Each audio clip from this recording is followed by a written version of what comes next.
Yes, hello once again, Kapipibukla Hailiga. Ito sa blessed day to all at tunay nga na napakasarap ng umagang kasama natin ang Diyos sa ating buhay. So ang ating daily devotional journal reading sa araw na ito, we will find it in Romans 8 verse 1 to 11. I am reading now in the New King James Version. There is therefore now no condemnation to those who are in Christ, who do not walk according to the flesh, but according to the Spirit.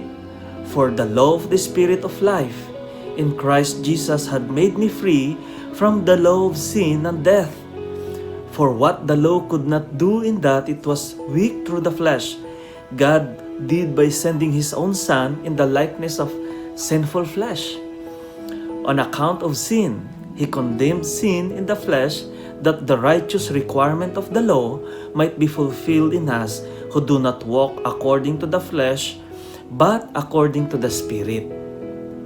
For those who live according to the flesh set their minds on the things of the flesh, but those who live according to the Spirit, the things of the Spirit. For to be carnally minded is death, but to be spiritually minded is life and peace. Verse 7, because the carnal mind is enmity against God, for it is not subject to the law of God, nor indeed can be.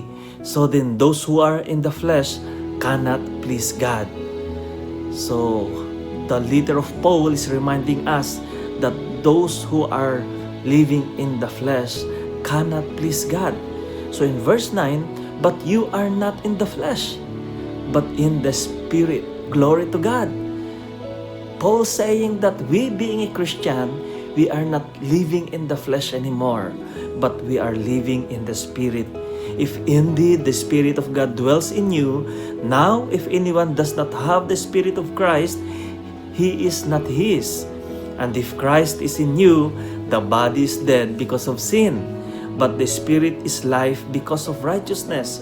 But if the Spirit of Him who raised Jesus from the dead dwells in you, so it's clear, if the Spirit of Jesus who raised from the dead dwells in you, He who raised Christ from the dead will also give life to your mortal bodies through His Spirit who dwells in you. Wow! What a great reminder for us being a follower of Christ. So we are now living in the Spirit. So the discovery of the Myers-Briggs Personality Indicator was significant for many teaching career. It provided a typology of distinguishing diverse personalities based on the polarities of introversion, extroversion, intuitions, sensing, thinking, feeling, and judging, perceiving. People learn differently, experience differently, are different. For example, introverts and extroverts gain energy in opposite ways. After a day's work, the introvert needs solitary quietness, while the extrovert suggests calling friends and going out. They are totally different people.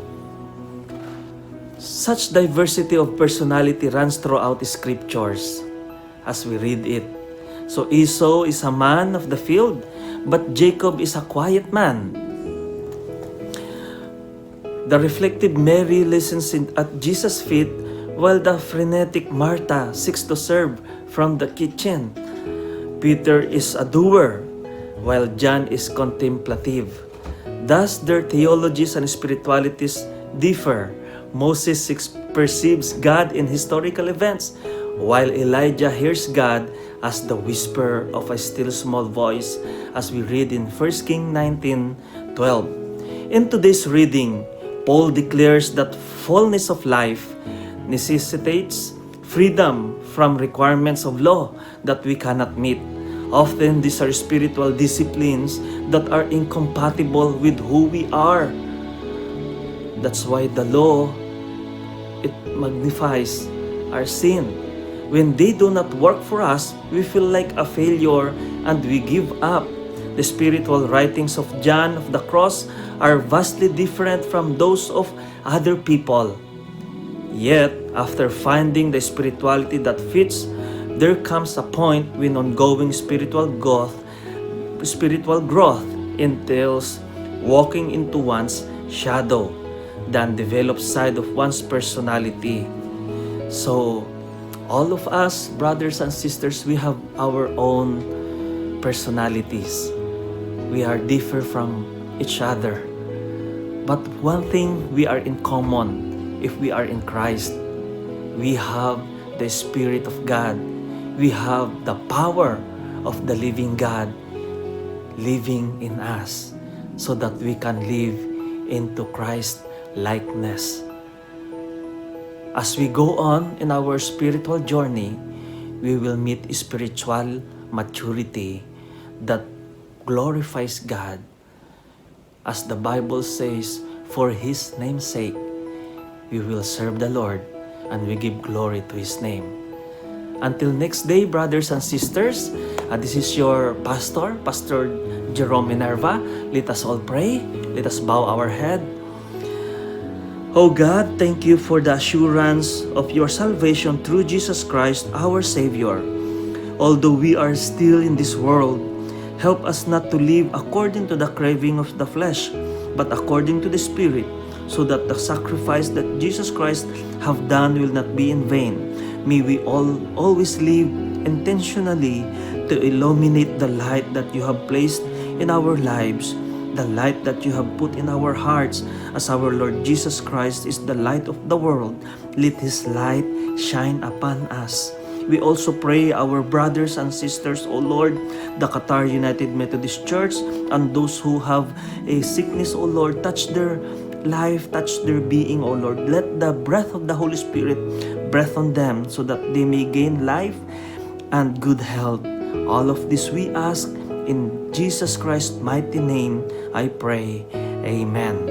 So special thanks sa lahat po ng mga nag-subscribe, sa lahat ng mga nanonood ng Daily Devotional Journal, Kapipi Bukla Hayliga. Maraming salamat po sa inyo. Special thanks din po in the life of Compiano family, sa mga kapatid natin na nanonood.